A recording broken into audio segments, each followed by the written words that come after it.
감사합니다. 오늘 우리 계시는 하나님의 말씀 신약성경 고린도후서 6장 1절 2절 말씀입니다. 제가 가진 성경 신약성경 291페이지 고린도후서 6장 1절과 2절 말씀입니다.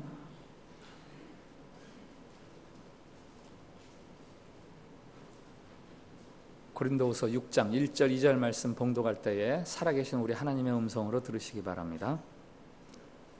우리가 하나님과 함께 일하는 자로서 너희를 권하노니 하나님의 은혜를 헛되이 받지 말라. 이르시되 내가 은혜 베풀 때에 너에게 듣고 구원의 날에 너를 도왔다 하셨으니 보라 지금은 은혜 받을 만한 때요 보라 지금은 구원의 날이로다. 아멘. 샬롬. 샬롬. 네, 우리 주변 분들과 한 번 더 밝은 얼굴로 축복의 인사를 나누십시오. 하나님께서 우리를 사랑하십니다.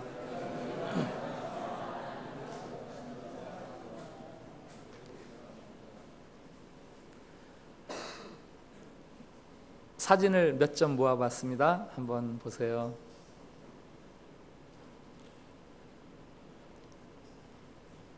저 사진들의 공통점이 뭘까요? 잘 단장된 공간 사진들입니다. 거실, 주방, 침실, 건물, 도시.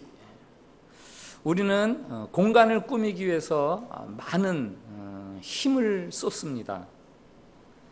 제가 아는 어떤 디자인 회사 이름은 상호가 공간이에요.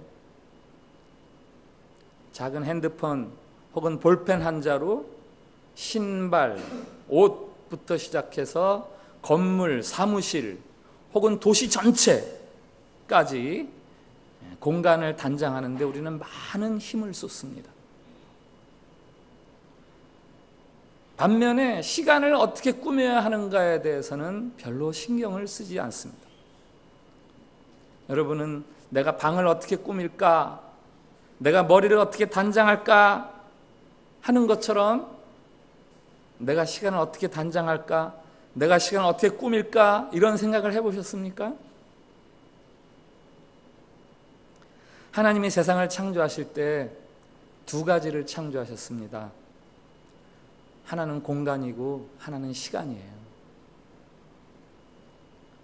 하나님이 인간에게 선물하신 것은 공간과 더불어 시간을 선물하셨어요. 너희가 이것을 정복하라, 이것을 다스리라.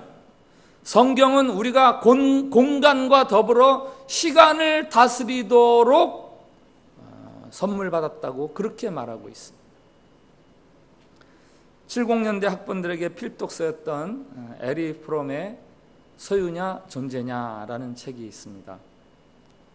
물질 문명이 발달하면서 무한한 소비와 공급을 통해서 편리함과 만족함을 도모하지만 소유를 통해서는 존재를 만족시킬 수 없다라는 게 그 책의 결론이죠. 그가 말하는 소유에는 재산뿐만 아니라 정보, 지식, 권력, 명예 이런 것들이 다 소유에 속합니다. 존재를 만족시키려면 사랑을 해야 된다. 공간을 소유라고 한다면 시간은 존재입니다. 소유를 늘리고 더 많이 차지한다고 해서 내 존재 가치를 더해주는 것은 아닙니다. 나의 존재는 나의 소유에 좌우되지 않습니다. 오히려 나의 존재를 잘 단장하면 소유로 이룰 수 없는, 소유를 초월하는 내 인생의 가치와 의미들을 만들어낼 수 있습니다. 우리는 시간을 잘 다스림으로 공간이 해결할 수 없는 문제들을 해결할 수 있습니다. 힘이라는 표현이 적절할지는 모르겠지만 소유와 존재 중에 어떤 게 더 힘이 셀까요? 시간과 공간 중에 어떤 게 더 힘이 셀까요? 시간은 공간보다 훨씬 힘이 셉니다. 왜 그렇게 말할 수 있는가? 알다시피 시간은 누구에게나 한정되어 있습니다. 어느 날 시간이 그 주인을 떠나갑니다. 죽습니다. 그러면 시간이 사라지는 순간 공간도 함께 사라집니다. 존재가 사라지는 순간 모든 소유도 다 사라집니다. 평생 시간을 희생물로 해서 가꾸었던 공간이 시간이 없어지면서 함께 사라져버려요. 그래서 시간이 공간보다 더 힘이 셉니다. 굳이 인생을 주와 부로 나눈다면 주는 시간이요, 공간은 부일 뿐이에요. 그런데 시간을 희생물로 삼아서 우리의 공간적인 힘을 증대하려고 살아가는 사람들이 너무나 많이 있어요. 잘못 사는 거죠. 잘못 사는 거예요. 아브라함 햇셀이라는 신학자가 말합니다.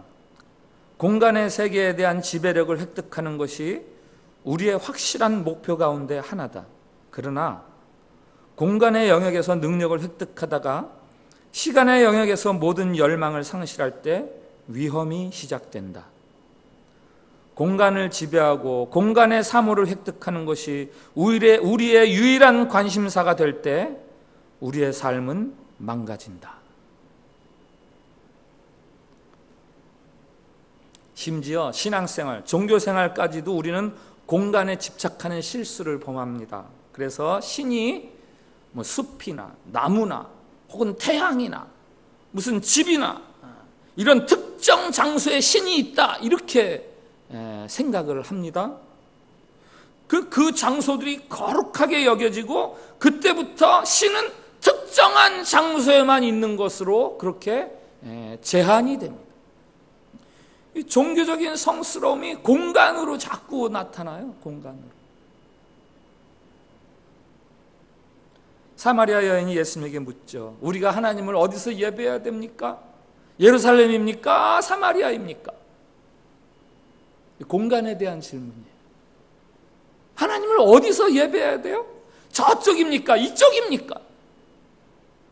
예수님이 대답하시죠. 예루살렘에서도 말고 이 산 사마리아에서도 말고 영과 진리로 예배할지니 바로 이때다. 바로 지금이다. 공간을 묻는 사마리아 여인에게 예수님은 시간에 대해서 대답하십니다. 십계명의 제2계명, 우상을 만들지 말아라.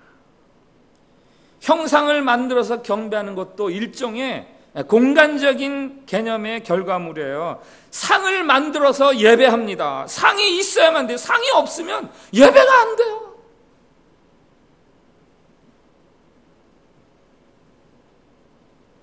덜 중요한 것으로 더 중요한 것을 대체하죠. 수단으로 목적을 대체하고 현상으로 본질을 대신합니다.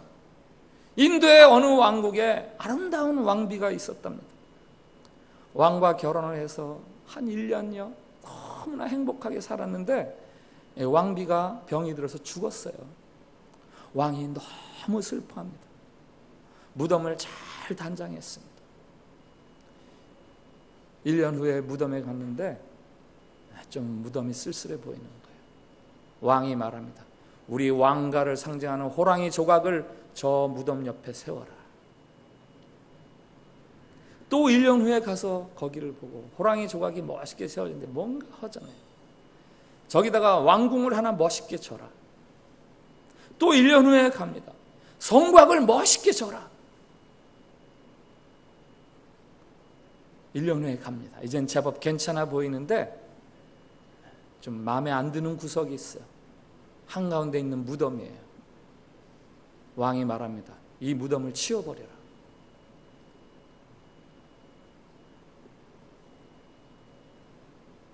웰스의 단편소설 무덤의 내용입니다. 목적을 위해 필요한 수단이 종국에는 목적을 삼켜버리는 그 어리석은 삶을 풍자하는 거죠. 가정의 행복을 위해서 돈이 필요합니다. 그 돈을 법니다. 그런데 이제는 돈을 벌기 위해서 가정의 행복을 희생합니다. 돈이 행복을 삼켜버립니다. 소유와 존재, 공간과 시간 사이에서도 이런 비틀림 현상이 우리의 삶 속에서 많이 일어나고 있어요. 시간은 실체가 없죠. 만질 수도 없고 볼 수도 없고. 그래서 시간이 없다고 착각해요. 시간을 어떻게 다루어야 하는지 몰라요. 그러다가 시간이 그 실체를 드러내는 순간, 아니 시간이 사라져버리는 순간 우리는 당황하게 됩니다. 어떤 것들은 있음을 증명해서가 아니라 없음으로 인해서 그것의 있음을 드러내는 것들이 있죠. 예를 들어서 공기, 있습니다. 그러나 있는 걸 드러내지 않아요. 공기가 없을 때 아이고 숨 막혀라 하면서 아, 공기라는 게 있지 라고 깨닫게 되는 거죠. 빛도 마찬가지예요. 심장 박동 마찬가지입니다. 있을 때 몰라요. 없으면 그때서야 그런 게 있었구나. 건강 마찬가지입니다. 이런 것들은 있을 때는 잘 못 느껴요. 없어지면 아, 소중하구나. 시간이 똑같습니다. 우리는 마치 시간이란 건 없는 것처럼 무시하고 가볍게 여기고 살다가 시간이 없어지려고 그러면 갑자기 그게 소중함을 알게 돼요. 학창 시절에 학기 초가 되면은 뭐 노트도 사고 책 교과서도 준비하는데 준비하는 게 하나 더 있죠. 스케치북. 미술 시간 위해서 스케치북 뭐 한 30장, 한 뭐 50장 맘먹고 두꺼운 거 사기도 하고. 근데 학기 말이 되면은 그게 한 10대장으로 줄어들잖아요. 왜 그렇습니까? 그리다가 마음에 안 들어. 푹 찢어버려요. 뭐 그림 잘 그리시는 분들은 그런 경험 없을지 모르지만 푹 찢어버려요. 이거 망쳤다, 이거 망쳤다. 나중에는 홀쭉해져요. 공간을 망칠 수 있는 것처럼 시간도 망칠 수 있어요. 침실에 주방에 먼지가 쌓이고 녹이 쓰는 것처럼 시간에도 먼지가 쌓이고 녹이 쓸 수 있다고요. 시간이란 뭡니까? 시간이란 뭡니까? 국어사전을 찾아봤어요. 한컴 국어사전. 보이는지 모르겠습니다. 1. 어떤 시각과 다른 시각과의 사이. 그게 시간이다. 2. 어떤 행동을 할 틈, 어떤 일을 하기로 정해진 동안. 그것들이 시간이다. 3. 과거, 현재, 미래가 무한하게 연속하는 것. 그것이 시간이다. 뭔가 좀 너무 추상적이고. 영어 사전을 찾아봤습니다. 롱맨 영어 사전. 타임. 뭐 일, 과거로부터 현재를 통해 미래까지 연속되는 측정 가능한 양. 2. 날들의 경과. 3. 두 사건 사이에 일어난 제한된 기간. 뭐 여기까지는 그 풀이가 한국 국어사전하고 좀 비슷한 것 같은데 저 뒤에 눈에 띄는 풀이가 하나 있더라고요. 4번입니다. 그것과 관련한 특별한 경험이나 사건, 그게 시간이라는 거예요. 그 시간과 관련된 특별한 경험이나 사건. 시간은 경험과 사건과 분리해서 생각할 수가 없습니다. 그 시간을 다른 말로 하면 사건이고 경험이에요. 같은 24시간 하루라도 경험이 많고 의미가 많고 스토리가 많은 하루는 시간이 길게 풍성한 거예요. 같은 하루라도 아무런 경험도 없고 아무런 의미도 남겨진 게 없으면 그건 시간이 빈 거예요. 시간이 없는 거예요. 시간을 다룬다는 것은 내 삶의 경험을 다루는 거예요. 내 삶에 일어나는 사건들을 내가 어떻게 다루느냐, 그게 시간을 다루는 거예요. 토토의 천국이라는 영화가 있습니다. 죽음을 눈앞에 둔 노인이 된 토토가 자신의 삶에 대해서 후회하면서 이렇게 말합니다. 아, 내 삶에는 스토리가 없었다. 한평생을 살고 나서 후회하는 거죠. 내 삶에 스토리가 없었어. 시련이나 역경을 딛고 일어서는 역전 스토리. 다른 사람과 삶을 공유하고 공감하며 교제하는 러브 스토리, 다른 사람의 행복과 가치를 더해주는 역사를 만들어가는 창조 스토리, 이런 스토리가 없는 인생은 결국은 공허한 인생이 되는 거예요. 빈 껍데기 인생. 기독교는 시간의 종교입니다. 사물보다는 사건의 의미를 더 많이 두고 지리적, 물리적 환경이나 여건보다는 역사에 더 비중을 둡니다. 내가 거룩하니 너희도 거룩하라.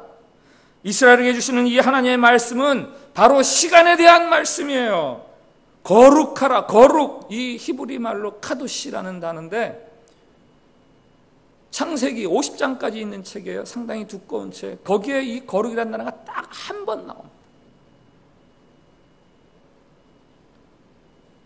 그 거룩이라는 단어가 나오는 대상이 뭔지 아세요? 시간이에요, 시간. 하나님의 천지 창조 이야기가 끝나는 대목에서 이렇게 기록합니다. 창세기 2장 3절 말씀 같이 한번 읽어보겠습니다. 시작. 하나님께서 그 일곱째 날을 복되게 하시고 거룩하게 하셨으니. 거룩이라는 단어가 딱 한 번, 뭐에 대해서? 날에 대해서 거룩하다 딱 한 번 나와요. 하나님은 천지를 다 지으시고 산을 가지고 거룩하다 그렇게 하지 않으셨어요. 깊은 바다를 보면서 거룩하다 그러지 않으셨어요. 다만 날, 곧 시간을 향해서 거룩하다. 우리는 쉽게 이렇게 예상합니다. 천지를 창조하신 하나님이 피조물을 위해서 무슨 거룩한 산을 하나 만들어 주신다든지 거룩한 무슨 집을 하나 만들어 주신다든지 그렇게 하기를 예상하는데, 하나님은 시간을 거룩하게 하셨으니 그 시간은 곧 뭡니까? 일곱째 날 안식일, 피조물이 하나님과 교제하는 시간, 그것을 하나님은 거룩하다 하셨습니다. 흔히 우리는 안식 혹은 휴식에 대해서 이렇게 생각합니다. 다시 열심히 살으려면 휴식해야지. 엿새 동안 열심히 일하기 위해서 일주일 중에 하루는 좀 쉬어야지. 육체적, 정신적 재충전을 위해서 안식이나 휴식이 필요하다. 이렇게 이야기하지만 그는 성서적으로 휴식에 대한 올바른 관점이 아니에요. 성경은 뭐라고 말합니까? 안식은 활동을 위해서, 새로운 힘을 발휘하기 위해서 안식이 필요한 게 아니라 안식 자체가 인생에게는 필요하다는 거예요. 인생의 정점은 안식이라는 거예요. 안식 이후에 어떤 것을 위해서 안식이 필요한 게 아니라 인생은 안식 그 자체를 누려야 된다는 거예요. 유대인들은 그렇게 말합니다. 안식일이 평일을 위해 있는 것이 아니라 평일이 안식일을 위해 있다. 안식이야말로 생명이 가장 빛나는 순간이에요.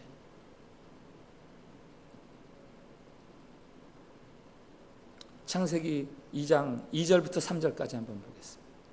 같이 보겠어요?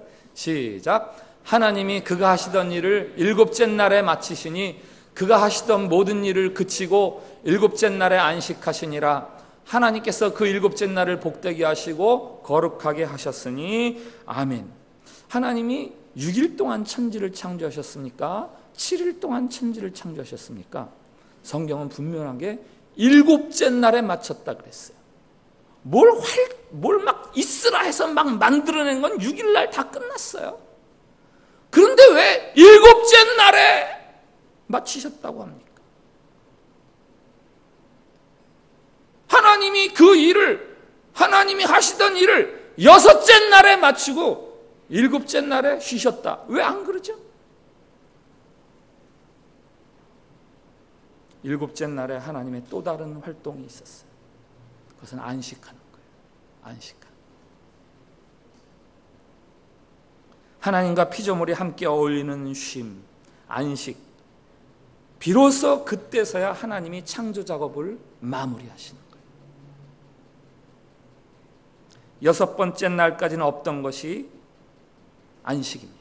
쉼입니다.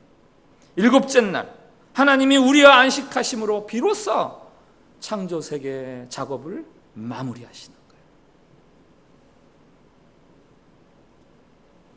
자, 7째 날 쉬는 날, 전날에 만들어진 재료는 뭘까요? 전날을 만드는 재료는 뭘까요? 평안함이죠. 휴식과 사귐과 공감하고 교제하고 조화를 이루고, 이게 7째 날을 이루는 재료 아닙니까? 시간을 거룩하기 위해서 우리는 갈등과 부조화에서 오는 소란스러움, 그것들을 벗어나야 돼요. 신경질을 부리면서 짜증을 낼 정도로까지 맹렬하게 타오르는 소유욕, 그것을 좀 내려놔야 됩니다.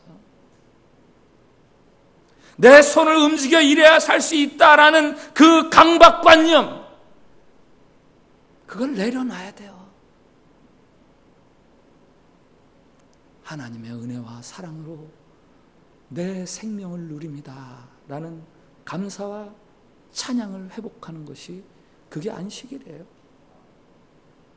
이사야가 노래합니다.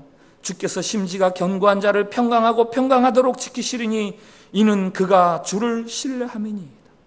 하나님은 그를 신뢰하는 자들에게 평강을 주신다, 쉼을 주신다, 안식을 주신다. 다윗이 시편 23편에서 노래하죠. 이거 유명한 시니까 같이 한번 읽어보겠습니다. 시작. 여호와는 나의 목자시니 내게 부족함이 없으리로다. 그가 나를 푸른 풀밭에 누이시며 쉴만한 물가로 인도하시는도다. 아멘. 시편 23편이 왜 그렇게 애송됩니까? 인생의 만족에 대해서 노래하는 거예요. 쉴만한 물가로 인도하시도다. 인생의 쉼에 대한 노래입니다. 누가 인생을 쉬게 하십니까? 누가 인생을 쉬게 한다는 거예요? 누가 인생에 부족함이 없게 한다는 거예요? 하나님이 그렇게 하신다는 거예요. 우리는 하나님 안에서만 쉼을 얻을 수 있습니다. 시간을 거룩하게 하신 하나님, 그 하나님 안에서만 우리는 시간을 거룩하게 할 수 있어요. 우리는 참된 쉼을 잃어버리고 살아가고 있어요. 맥스 루케이드의 책 우리를 빚으시는 하나님, 거기에 보면은 미국에서 미국 사람들이 현재 기억하고 있는 가장 혼란스러운 미결제 실종 사건을 소개하고 있어요. 1930년 8월 뉴욕의 한 레스토랑에서 저녁 식사를 마친 조셉 크레이터가 친구들과 작별을 나눈 후에 그의 소식을 들은 사람이 아무도 없게 되었어요. 갑자기 사라진 거죠. 그의 잠적에 대해서 각종 설들이 난무합니다마는 영구 미제로 남아있어요. 크레이터는 미국 대법원 판사였습니다. 그가 살해당했을 것이다, 이런 추측도 있습니다마는 단서는 하나도 없어요. 다만 그의 잠적을 추측하게 하는 딱 한 가지 단서가 있는데, 그것은 그의 아파트에 있는 단서입니다. 수표가 한 장 남아있고 쪽지가 한 장 남겨져 있어요. 모두 아내에게 남겨준 건데, 수표에는 거액이 담겨있고 쪽지에는 이렇게 써 있습니다. 나는 정말 지쳤어. 사랑하는 남편 조. 자, 만일 그 조셉 크레이터가 너무 지쳐가지고 놔두고 어디로 잠적했다고 생각해 보세요. 그럼 거기서 편안할까요? 거기서 쉼을 누릴까요?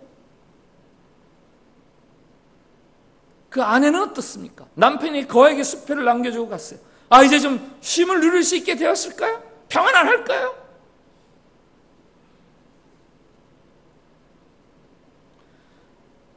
복음서에 거라사 지방에 귀신 들린 사람 이야기가 나와요.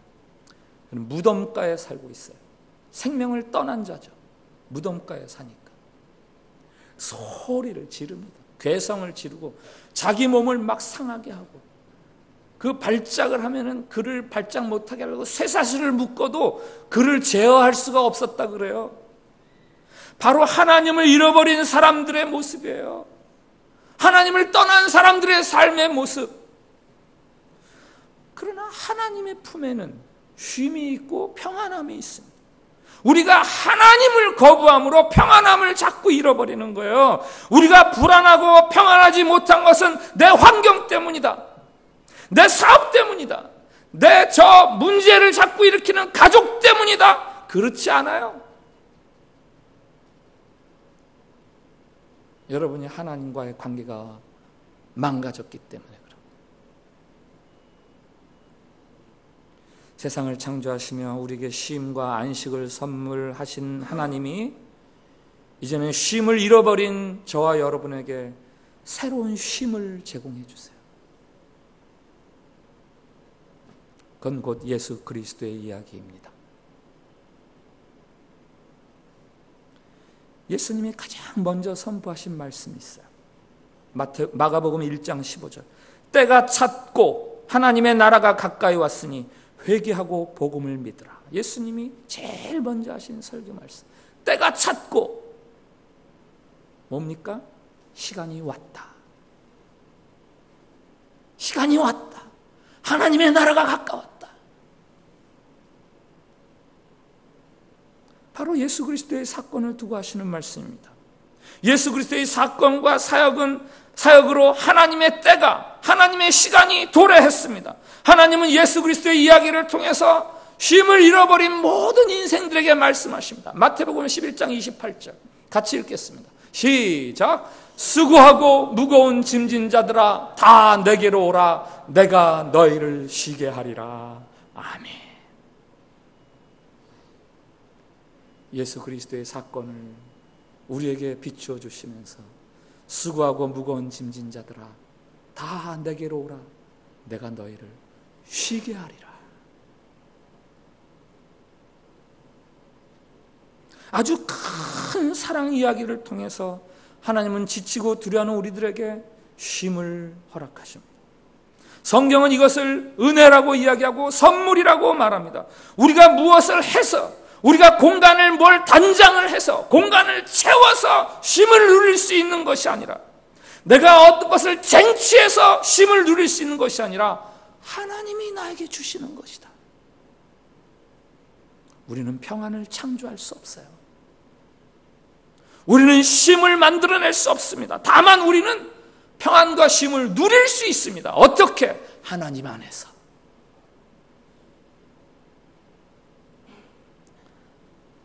오늘 사도 바울이 고린도 교회에 말하는 본문 고린도후서 6장 1절 2절 한 번 더 읽어보겠습니다. 시작. 우리가 하나님과 함께 일하는 자로서 너희를 권하노니 하나님의 은혜를 헛되이 받지 말라.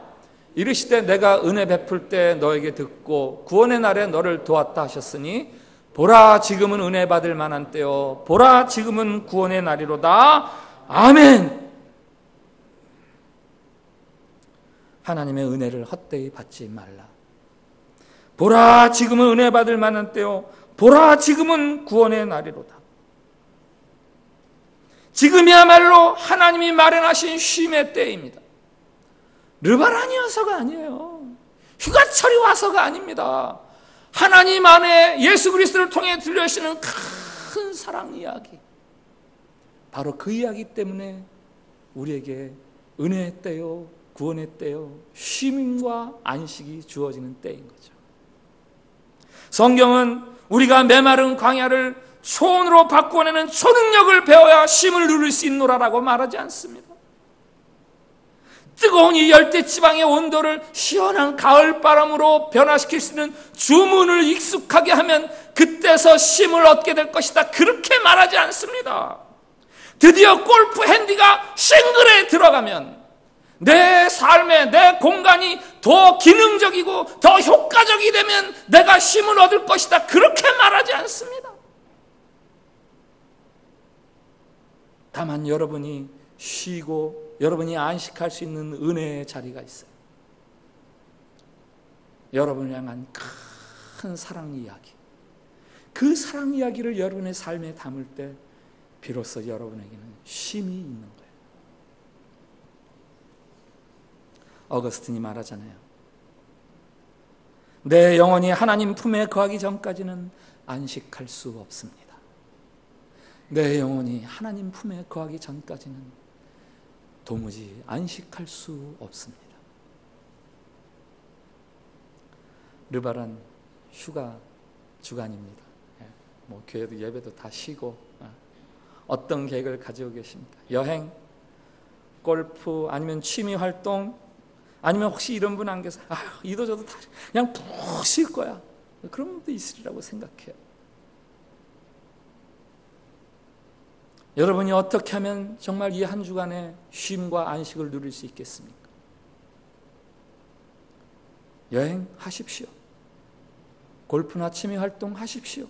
푹 쉬십시오. 그러나 진정한 여러분의 쉼과 안식은 여러분의 삶에 예수 그리스도의 사랑이 회복될 때, 그때 여러분은 비로소 참된 쉼을 누릴 수 있게 되는 겁니다. 공간을 채우느라고 분주했던 그 일상 때문에 놓쳐버렸던 예수 그리스도의 사랑 이야기, 그 이야기를 채우는 한 주간, 복된 한 주간이 되기를 진심으로 축원을 드립니다.